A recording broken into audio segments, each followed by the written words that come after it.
இந்தியாவுக்கும் south ஆஃப்ரிக்காவான test மேட்ச்சில் முதல் நாள் கம்ப்ளீட் பண்ணி 2வது நாள் மேட்ச்சில் இந்தியா 208 ரனுக்கு பிறகு கிளம்பின நம்முடைய கேஎல் ராகுல் அவர்கள் ரொம்பவே ஒரு அற்புதமான பேட்டிங்கை தொடர்ந்து வெளிப்படுத்தினார். யாருமே யோசிக்க முடியாத அளவுக்கு அவருடைய 70 ரன்லேருந்து கொஞ்சம் கொஞ்சமாக அடித்து அவருடைய முழு சதத்தை நோக்கி கிளம்பினார். அதற்கு பிறகு அவர் எப்படி அவுட் ஆக்க எல்லாமே ட்ரை பண்ணாங்க.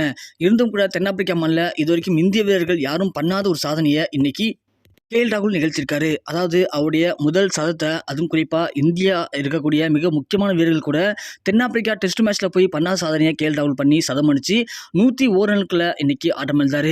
அவர் ஆட்டம் எழுந்த பிறகு உடனடியாக அடுத்தடுத்து முகமது சிராஜ் மற்றும் பிரசித் கிருஷ்ணான்னு சொல்லி எல்லாருமே டக்குன்னு அவுட் ஆக ஒட்டுமொத்தமாக இந்தியா இன்னைக்கு 100 ரனில் சுட்ட வேண்டிய மேட்சை கேஎல் ராகுலின் நம்பிக்கையினால 245 ரன்கள் அப்படிங்கிற டீசனான ஸ்கோரை பதிவு பண்ணி இந்தியா இன்னைக்கு அவங்க ஆட்டம் இழந்தாங்க. அதனைத் தொடர்ந்து தென்னாப்பிரிக்கா அணி கிளம்பினது. ஸோ தென்னாப்பிரிக்கா எடுத்தோடனே அதனே அடுத்த வெளிப்படுத்த எல்கரும் மார்க்ரமும் கிளம்பினாங்க. அப்படி கிளம்பினாங்கன்னா மார்க்ரமுடைய விக்கெட்டை முகமது சிராஜ் அவர்கள் வெறும் 5 ரனில் காலி பண்ணார். அதுக்கு பிறகு ஜார்சியும் எல்கரும் மேட்சை தொடர்ந்து கண்டினியூ பண்ண ஆரம்பிச்சாங்க. கொஞ்ச நேரம் வரைக்குமே எந்த ஒரு விக்கெட்டுமே விழவே இல்லை. ஸ்கோர் ஆனது ஒரு பக்கம் லைட்டாக ஏற ஆரம்பிச்சது. அப்போ என்ன பண்ண தெரியாத நிலைமையில விராட் கோலி திடீர்னு பிரேக் எடுத்தது மட்டும் இல்லாமல் ஸ்டம்பில் இருக்கக்கூடிய அந்த பவுன்ஸை எல்லாத்தையுமே மாற்றி வச்சாரு. அப்படி ஏற்கனவே ஒரு முறை மாற்றி வைத்து விக்கெட் எடுத்திருக்காங்க. அந்த நிலைமையில பவுலருக்கு ஒரு புத்துணர்ச்சி ஏற்படுத்தணும் அப்படிங்கிற விதத்தில் நம்ம விராட் கோலி அந்த நல்ல ஐடியா பண்ணார்.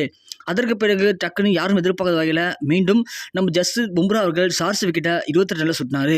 அதற்கு பிறகு பும்ரா பீட்டர்சன் விக்கெட் எடுத்தாங்க. முகமது சிராஜ் பீண்டிகம் விக்கெட் எடுத்தாங்க. பிரசித் கிருஷ்ணா வெறியனை விக்கெட் எடுத்தார். இப்படி அடுத்தடுத்து விக்கெட்டில் எடுக்க, ஆனால் ஒரு பக்கம் எல்கர் மட்டும் அவர் ரொம்ப ஸ்டாண்டாக நிற்க ஆரம்பிச்சாரு.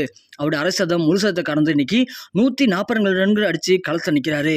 ஸோ இதோட மேட்ச் ஆனது போதிய வெளிச்சம் இல்லை அப்படின்னும் பனிப்பொழிவு அதிகமாக இருக்குது அப்படிங்கிற நோக்கத்தினால இன்னைக்கு மேட்ச் ஆனது 66 ஓவர்கள் கம்ப்ளீட் பண்ணி 256 ரன்கள் அப்படிங்கிற களத்தில் 5 விக்கெட் இழப்போட தென்னாப்பிரிக்கா இப்போ களத்தை நிற்கிறாங்க.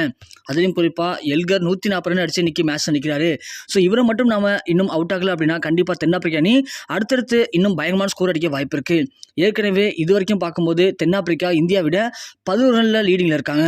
ஸோ கண்டிப்பாக நம்மளுடைய பவுலர்ஸ் இன்றைக்கி நடக்கக்கூடிய மேட்ச்சில் இன்னும் கூட கடுமையாக பந்து வீசினாங்க, நல்ல பவுன்சர் பால்லாம் போட்டாங்க அப்படின்னா தென்னாப்பிரிக்காவை கவிழ்க்க முடியும். தென்னாப்பிரிக்கா பவுலர்ஸ் எப்படி நல்லா பவுன்சர் பாலாக போட்டாங்களோ அதே மாதிரி இந்திய மேட்ச்சில் இந்தியா பவுலர்ஸும் நல்லா பவுன்சர் பால் போட்டே ஆகணும். அப்படி போட்டால் மட்டும்தான் அட்லீஸ்ட் ஒரு 300 ரன்னுக்குள்ளேயாவது தென்னாப்பிரிக்கா சுட்ட முடியும். அப்படி வச்சு பார்க்கும்போது இந்தியாவோட ஒரு 50 ரன் லீடிங்கில் இருப்பாங்க. அடுத்து நடக்கக்கூடிய மேட்ச்சில் கண்டிப்பாக அதை ஈக்குவல் பண்ண முடியும். இல்லை அப்படின்னா இந்த மேட்ச்சில் கூட தென்னாப்பிரிக்கா கிட்ட இந்தியா தோல்வடிவ அதிகமான வாய்ப்புகள் இருக்குது. ஸோ முடிஞ்ச வரைக்கும் இந்த மேட்ச் ஜெயிக்கிறது அதிகபட்சம் இந்தியாவுடைய பவுலர்ஸ் கையில் தான் இருக்குது.